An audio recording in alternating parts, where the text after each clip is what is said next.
what is happening around.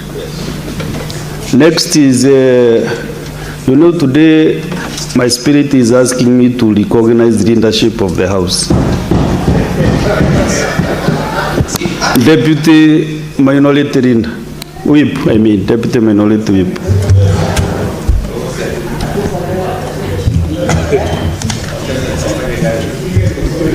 Mr. Speaker, yesterday I had occasion to pass by Lavington Girls, and the most surprising thing, Honorable Speaker, is that Lavington Girls, as the name suggests, is actually in Lavington, and they are still cooking using firewood, Honorable Speaker, and it is causing a very big problem to residents who live behind the school on Ruto Road there. The smoke goes directly into their houses. At some point, this administration had assured us that we are going to transition to clean cooking in our schools.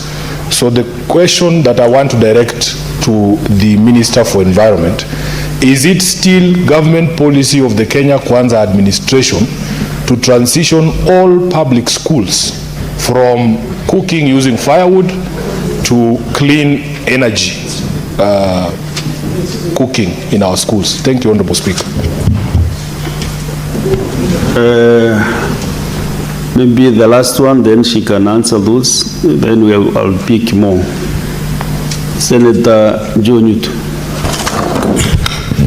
Thank you, Mr. Speaker, and allow me to first seek your intervention. I had a question for the Minister for Roads and Transport, Mr. Speaker.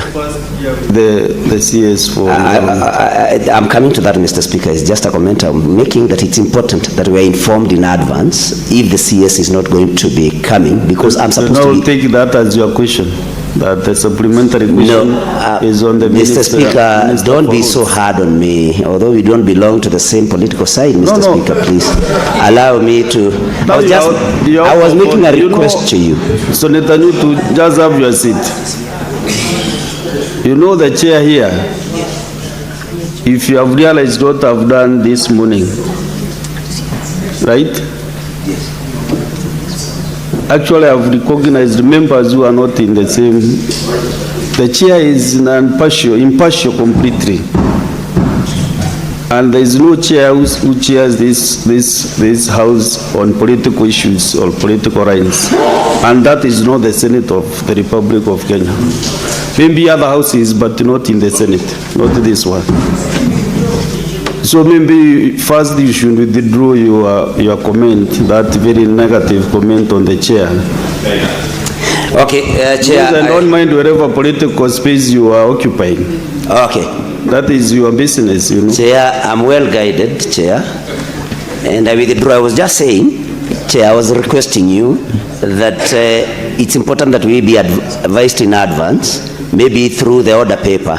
If you have withdrawn, ask your question, or then we can create some time to discuss the CS for rules.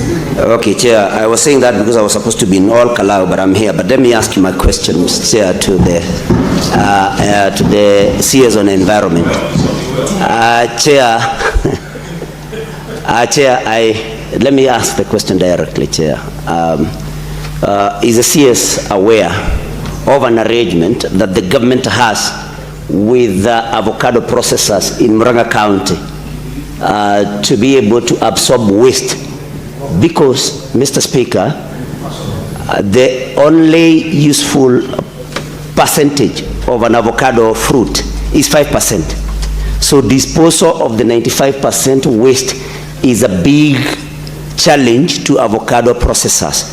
And the avocado processors have an arrangement with the government to make arrangement for absorption of the waste. So is the CS aware of this? And what are we doing to assist these processors who are taking up the avocado fruit, especially in Murang'a County? Thank you, Mr. Speaker, and I do apologize if by my comment I hurt you. I was only requesting you to intervene in that matter. Thank you, Mr. Speaker. Madam CS, you can answer those 5 questions, then we make progress. Thank you, Honorable Speaker, honorable members.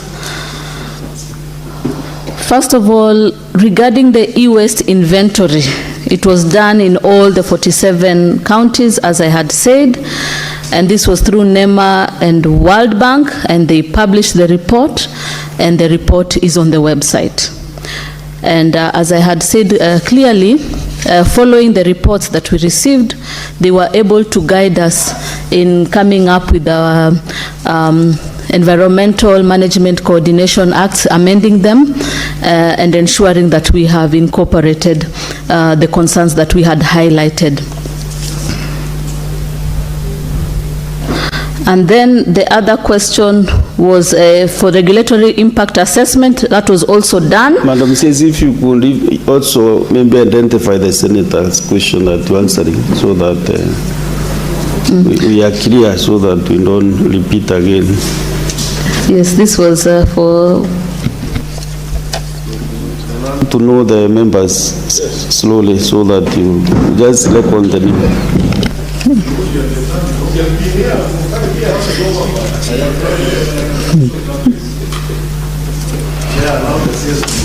Proceed, Madam CS. Are you listening to the members? Just listen to the chair. On the senators. So the e-waste collection centers are in Kisumu, also in Mombasa, and additional 2 counties. Both have been established and are running. So we continue with the support in e-waste collection. And the question on non-compliance is for the people who have been prosecuted. ODPP are the ones, we channel that to ODPP. There was a question with regards to water pollution and air pollution within the coastal region. Sorry, I was scribbling very fast. Recently, the ministry had launched the COSEM for continuous monitoring, water quality monitoring, air quality monitoring across the country, whereby we have also instructed the companies, the manufacturing industries, to ensure that the machinery is there and we are assessing the quality, so that if it is above a certain threshold and that Kenyans are really being exposed to this kind of waste, then the ministry and NEMA is able to take action. So the process is ongoing. We had the acts, the regulations are there. Now we have moved to implementation. And I can really tell you that the work is ongoing and monitoring and evaluation is taking place. It was just 1 month ago when I was in NEMA, I was able to see the dashboard. We were able to identify the notorious companies, and we are able to address the issues exhaustively. So the support is really for all the manufacturing companies, the industries, to be able to install, and then for NEMA, we are able to do that on our part, but also we are encouraging the industries and manufacturing companies to install. That way we can be able to exhaustively monitor whenever there are increased emissions within our environment. So I can assure you that is ongoing, air quality as well as water quality monitoring. Even recently, I think it was 3 months ago, where we were able to close one of the facilities where we had untreated effluent discharge into our Athi River, and were able to close very quickly. And the measures that took place are also water quality monitoring, to be able to assess and see what kind of effluent is being discharged. Is it treated or untreated? So I can assure you that work is ongoing in terms of monitoring emissions into our environment. The regulations on e-waste. The regulations on e-waste have been developed. They are still pending at AG's office. We continue to push to ensure that we can have them exhaustive and implemented holistically. In terms of industries, all industries are required to have pre-treatment of waste, as I had said, and we are monitoring the effluent, as I had said. The Owino Uhuru budget plan for this financial year is 200 million. It has been included in the budget. We hope we can get the money so that we can address that concern. Then on clean cooking, a lot has been done on clean cooking. First of all, we developed our nationally determined contribution. The second one, actually we were second in Africa in bringing that to the global team. We have developed our national climate change action plan, and one of the areas we are looking at is the green transition and clean cooking. So we work with the Ministry of Energy to support them in developing the climate action plan that is transitioning to clean cooking. We've been able to reach out to multiple partners who support us in financing, including GCF, GEF, IUCN, among others. GCF was able to support us, and the resources will be used to transition most of our schools into clean cooking. But far beyond that, we have our carbon markets. We have our designated national authority when it comes to the carbon space. A lot of these projects are in clean cooking, and we are also encouraging the project developers in matters clean cooking, even as we look to the hard to abate projects as a country. So many of them have registered, so we can really confidently say that Kenya is moving into clean cooking. Additionally, IUCN has had technologies in Kajiado, demonstration centers to support even homesteads in matters of clean cooking, institutions and technology. But what I request, because this is a huge topic and it needs for us to work together with the Ministry of Environment, we request for more time to give you a comprehensive, consolidated report how Kenya is really transitioning into clean cooking.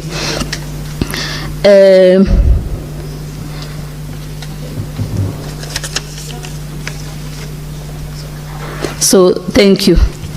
The last question was on avocado, processing and organic waste.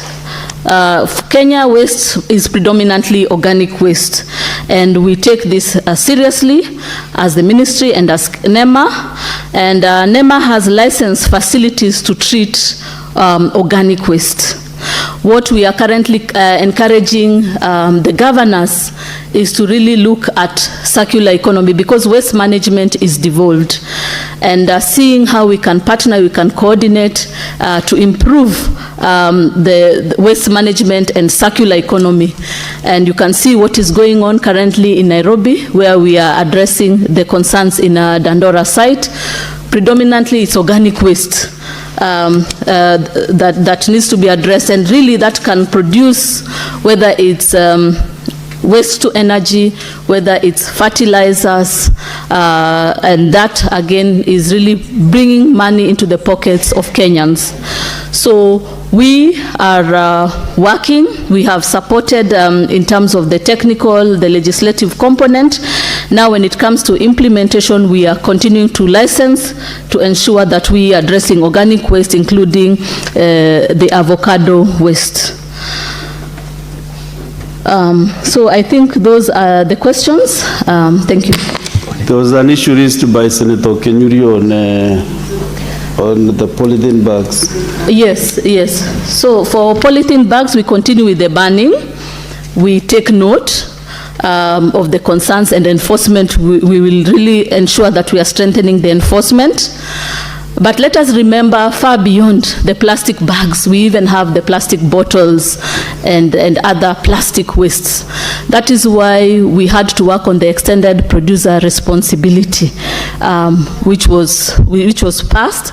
And this looks at how we can work with the polluters to ensure that they are paying principal, to ensure that the resources they are having is going back to address the waste that is being produced. Yeah, what the manufacturers are producing. And as I said, it looks at the whole life cycle. So the EPR is really the way to go. It is all about creating jobs for the waste pickers, for the aggregators, for the transporters, and for safe.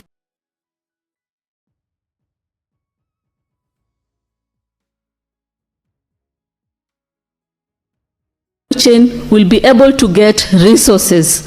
And this is because the polluters will pay principal and the resources are going to be used in waste management. So we are creating jobs, we are recycling, and this is coming all up into the circular economy space.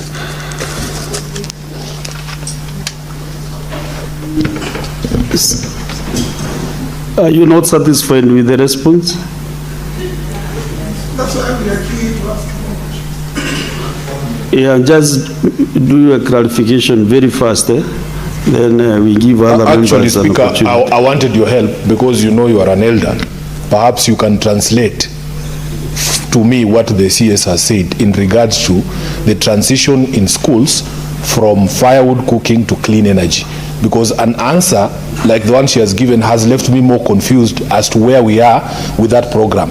What I expected, Honorable Speaker, is to be told we have X number of public schools that use firewood to cook.